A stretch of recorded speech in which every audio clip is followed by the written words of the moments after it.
Welcome to LNN News. I'm Carolyn Day Pruitt. Here are this week's top stories. Virginians will see higher gas taxes beginning July 1st. Hopewell city manager resigns to take the helm in Petersburg. Prince George postpones a decision on water supply for a new subdivision. And in sports, the Cavaliers travel to Connecticut to take on the Hartford Shockers. We'll be back with those stories and more after this.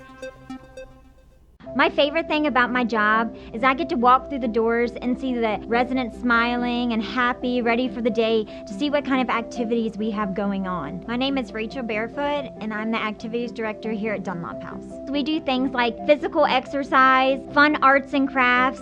Working with seniors is great because I like to be able to make their golden years the best they've ever had. No matter what's going on, the residents' health and well-being is our top priority. Dunlop House, more than a house, it's home.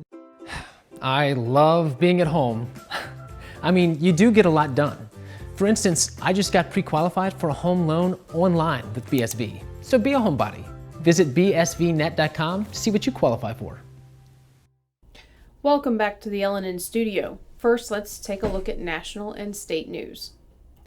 Supreme Court Justice Stephen Breyer has notified President Biden of his precise retirement date, according to the Epoch Times.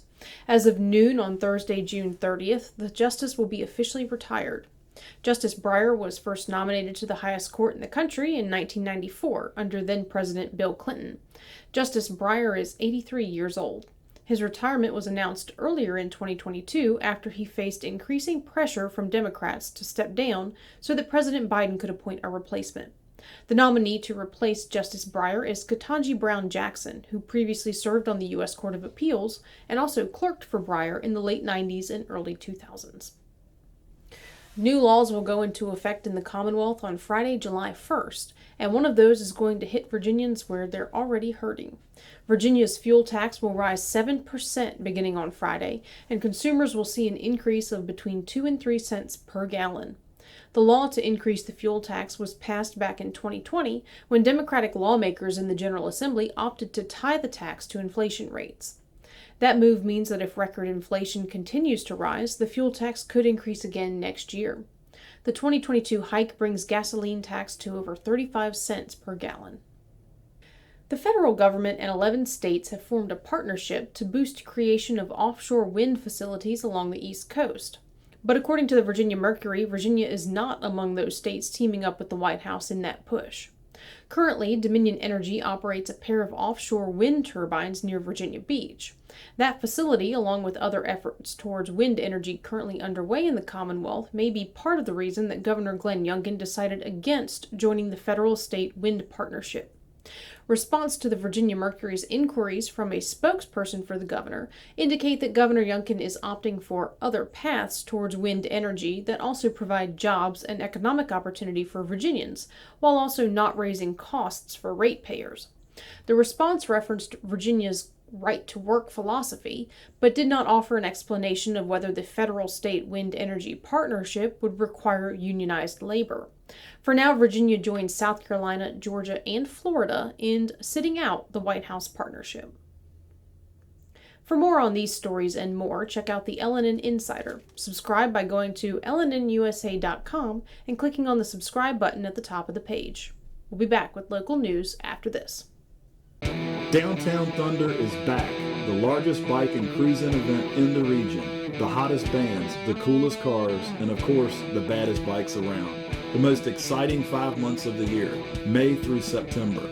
Don't miss out. This year's lineup features The Code, Buckshot, Crunch, Lost in the Shuffle, and 11 to 1. So catch a ride and join us for Thunder.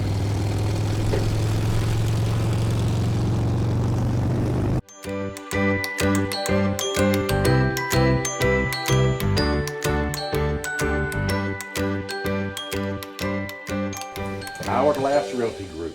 Opening the door to your next journey. Today's show is brought to you by our friends at the Cloud Factory, who take a customized approach to their customers. They know not everyone is alike, and neither are their needs. So, the Cloud Factory focuses on what's best for you when it comes to CBD, hemp-based products, vapor nicotine, glassware, and just about anything, providing alternative routes to a healthier you. Welcome back to LNN. Let's turn now to local news. Hopewell's city manager officially resigned from the post on Monday, June 27th, leaving another of several key administrative positions vacant. On June 27th, John March Altman Jr. gave his notice to resign after apparently being on leave before presenting his decision to step down. He is still officially with the city, fulfilling his contract that requires a 45-day notice. Though Altman is currently working in Hopewell as city manager, his office voicemail states that he is out of office currently and not checking messages. In the letter that he presented to City Council giving notice of his resignation, Altman informed the Hopewell councilors that his last day with the city will be Wednesday, August 10th, but that his last day in the office will be August 5th. He also thanked the councilors for the honor and privilege of serving the citizens of Hopewell. Prior to his resignation, Altman was on leave due to medical matters. With Altman's resignation, the city of Hopewell is left without that top position: an assistant city manager, Department of Parks and Recreation director, city attorney, and director of development. Though there is speculation that Altman will be taking the top administrative position in neighboring Petersburg, Petersburg Public Information Officer Joanne Williams told LNN, quote, "Mr. Altman is not employed by the city of Petersburg," end quote. However, a source inside the city of Hopewell confirmed to LNN that Altman will be taking the helm in Petersburg. Prince George has hired a new county real estate assessor, Brian Gordonier. Gordonier was selected from among a pool of applicants from as far away as Alaska, but he is no stranger to the Tri-City area. Prince George's gain is its neighbor's loss in this case, as Gordonier will be leaving his role at the helm of Petersburg City Assessor's Office to take on the position in Prince George. The transition comes at a time when real estate assessors' offices are shouldering many changes to the value of real estate throughout both Virginia and the country. Impacts from the pandemic, such as higher housing demand and home construction shortages, turned real estate assessments upside down, with many homeowners seeing large jumps in their property's assessed values when their tax bills arrived. County Administrator Jeff Stoke is confident in Gordonier's abilities in the face of such disruptions, stating in a press release, quote, "Brian understands the challenges of our residents. His leadership style fits perfectly into the opportunities ahead to continue to advance the department," end quote. Gordonier holds both his bachelor's degree and MBA from the College of William and Mary. Real estate assessor is not currently listed among Petersburg's open positions on the city's website. Hopewell City Council's vote to eliminate the Hopewell Marina in order to establish a city park and event space caused controversy several months ago, but the waters haven't calmed in the time since. The future of the project may be in question with the departure of Recreation and Parks Director Aaron Reed Miller, who spearheaded the proposal to create the event space. Citizens and members of the Dock Commission remain resolutely against the adopted proposal, as they told LNN's Chai Gallahan. This is Chai Gallahan with LNNusa.com, and we are here at the Hopewell Marina on a bright, sunny afternoon. And I'm here with Carl Bottom, who is Chair of the Dock Commission. Yeah. Now, Carl, what is the biggest concern about the marina and its future right now that comes to mind? That it needs to be maintained, upkept, and properly managed. This facility is built for boats. This boat ramps are built for trailable boats. The parking lot is just big enough to accommodate the boats that we have coming and leaving on the weekend. The impression that's been given to City Council is that these docks are beyond repair and are actually a liability. And frankly, as you can see, Chai, this dock is in perfect condition, and the others as well are in repairable condition. And the income that these docks create could become another source of revenue for the city instead of third-party vendors. Now, you said something about materials being possibly present that the city already has? It's my understanding that back when the hurricane came through, FEMA purchased the new roof for LDOT, and when it does, they shipped it in here, and it's sitting in a warehouse somewhere here in Hopewell. At the time, the Parks and Rec director did not want to spend the money to have it installed. Consequently, that roof has continued to deteriorate year after year after year. Didn't City Council vote to hold off on the decision to demolish the marina and build that multi-use park? Didn't they say that at first? They said that at first, and then after reconsideration, They decided to have a virtual city council meeting at which they voted 4-1, I think was the actual recorded vote, to go ahead and demolish all 3 docks and apply for a grant through the Virginia Conservation and Recreation Department for a $1.4 million grant to help cover the cost of building this park. What was the citizen reaction to that grant? Not good. There was a petition filed with the grant application that included 280 names of people who live inside the city of Richmond who did not want to see this marina destroyed and tore down. We're here with Joe Latendry. He is a boat owner out here at the marina. Before they go and tear stuff down and put something new in, they really need to take care of the people and take care of what they've got first. If you can't take care of what you already have, what makes you think that you can take care of a new park that you put in? Sure. So let's take care of what we got already. This has been Chai Gallahan reporting from Hopewell for LNNnews06302022. We'll be back in a moment. Hi, I'm Dr. Sandy Elvon. And I'm Dr. Adam Elvon. We're chiropractors and we love what we do. We change lives on a regular basis. We go from pain relief all the way to wellness. We work with the cause of the problem, we help solve the problem, and put your life on a whole different path. If you're concerned about your health in any way, or you just want to be healthier all the way around, come see us, Chester Family Chiropractic Center. Bopper's Malt Shop, the niftiest place in Petersburg. Ice cream, candy, footlong hot dogs, burgers, and now introducing the Bopper Blast, a hand-dipped vanilla shake with a blast of candy. Available in over 15 flavors. Bopper's Malt Shop, Old Town Petersburg. Colonial Plumbing, Heating, and Air offers service with a smile. They're a family-owned and operated service company located in Colonial Heights. Their hand-picked team is dedicated to delivering top-rated service with a satisfaction guarantee. We're different from the status quo. Our people, our service, our products. They're revolutionary. Welcome back. The Prince George Board of Supervisors has postponed its decision on water supply for the new Chapel Creek subdivision. Chapel Creek was approved in 2013 and will consist of 98 new homes located off Beaver Castle Road, across from the entry to the Beechwood Manor subdivision. The original plan for the subdivision called for a single 500,000-gallon above-ground water tank, but in 2019, developer Boyd Homes requested additional water tank locations to supply the neighborhood. County staff, in return, suggested that a community well replace the tanks until an agreement on a water tank location that fit into the county's master plan could be reached. But in the meantime, the county is moving towards extending its central water system down the Route 10 corridor, which will eventually provide public water access to Chapel Creek and neighboring Beechwood Manor. Because Beechwood Manor's current infrastructure requires upgrades before a connection to public water can be established, Boyd Homes offered to install those upgrades in lieu of contribution to a future water tank. If approved, that offer would prepare both neighborhoods for public water hookup, which could be an advantage to Prince George as it works to expand water infrastructure deeper into the county. In what they say is an effort to inform as many citizens as possible, the board chose to postpone the agreement to its July 12th meeting and instructed the county engineer to schedule a public meeting with Beechwood Manor and Jordan-on-the-James residents to address any concerns they have regarding additional connections to the Beechwood Manor Jordan-on-the-James central well system. It's 4th of July weekend, and the Tri-Cities are preparing to celebrate the United States independence. If you're hoping to take in a fireworks show, you're in luck.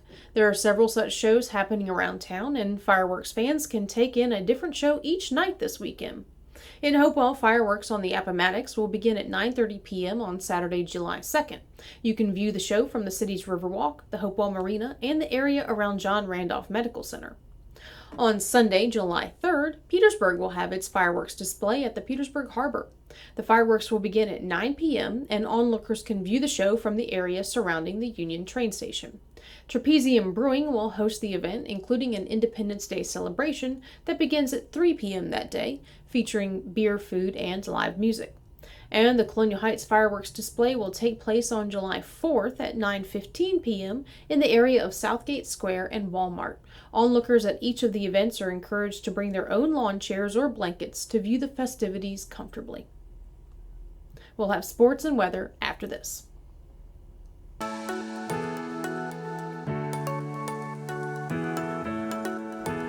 Yes, you can still get haircuts, colors, highlights, waxing services, everything that's going to make you look great right here at the Apothic Company.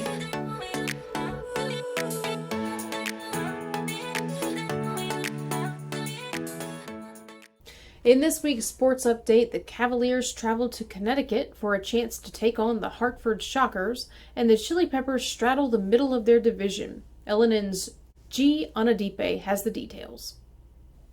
The only thing tougher than a loss is traveling 10 hours to get it. Welcome to semi-pro basketball. Welcome to the ECBL Super Cup. When the 15-1 Petersburg Cavaliers traveled to Manchester to take on the 9-3 Hartford Shockers, the path to the Super Cup championship looked to be in their favor. But this is semi-pro basketball, and the likely can turn to the doubtful in a matter of miles.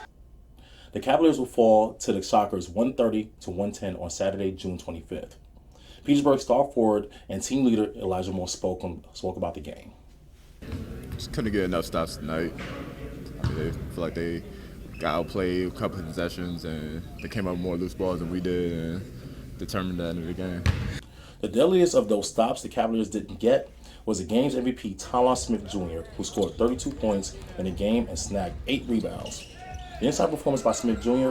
in the paint led to a dominating and game-securing 41-21 fourth quarter performance by the Shockers over the Cavaliers.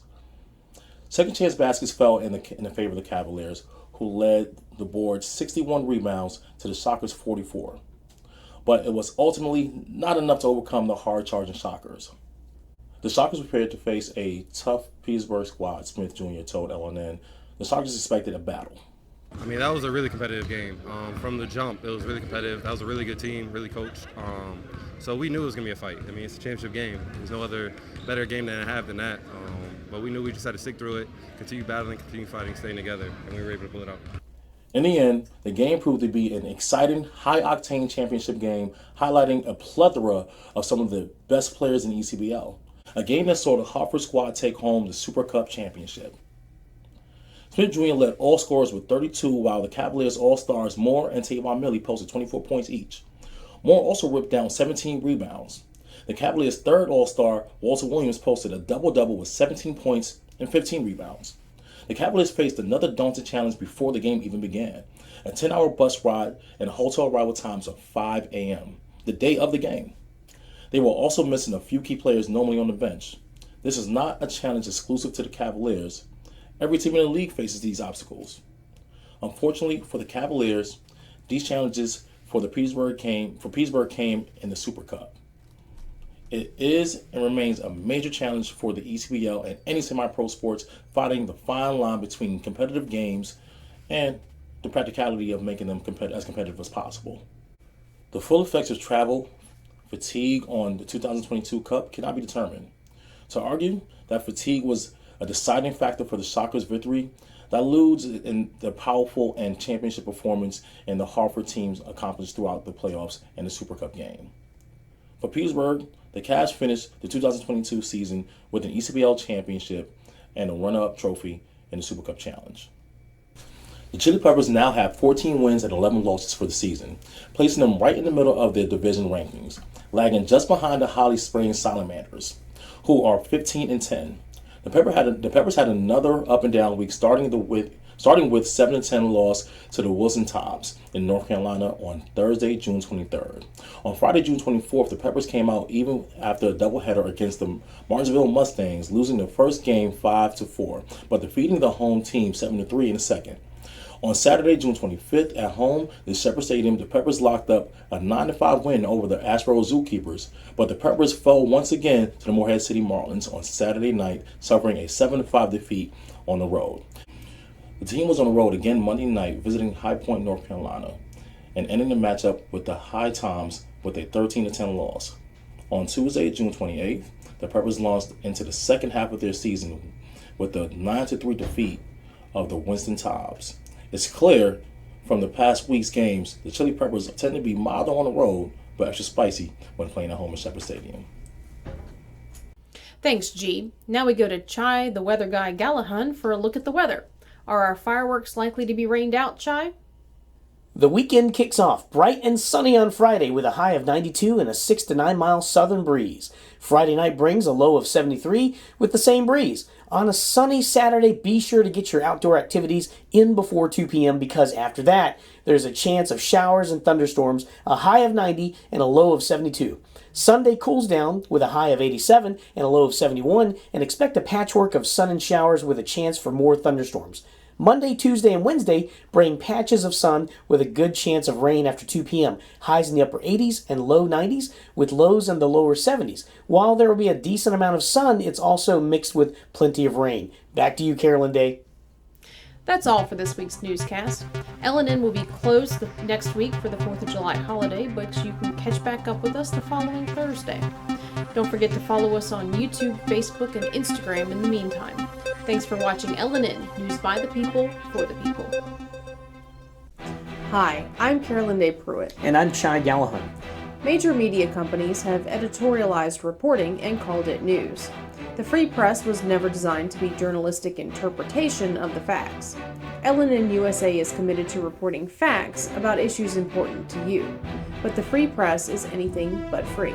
LNN USA exists to serve our fellow citizens. As a locally owned and operated digital news network, we forego the expensive printing presses, costly production plants, and corporate overhead. Your membership dollars are primarily used to pay local reporters to cover local news. Reporters dedicated to investigative news and features that matter. To do that, we need your support. Become a member, and you'll receive the LNN Insider Weekly Email, a 40-page magazine packed full of news and features you won't find anywhere else. Membership also includes full access to LNN News broadcast archives, LNN Insider magazine archives, extended interview clips not aired in the weekly broadcasts, and more. Your membership supports local independent reporting free from corporate and political pressure and agendas. Become an LNN member today by going to LNNusa.com and clicking on the subscribe button at the top of the page.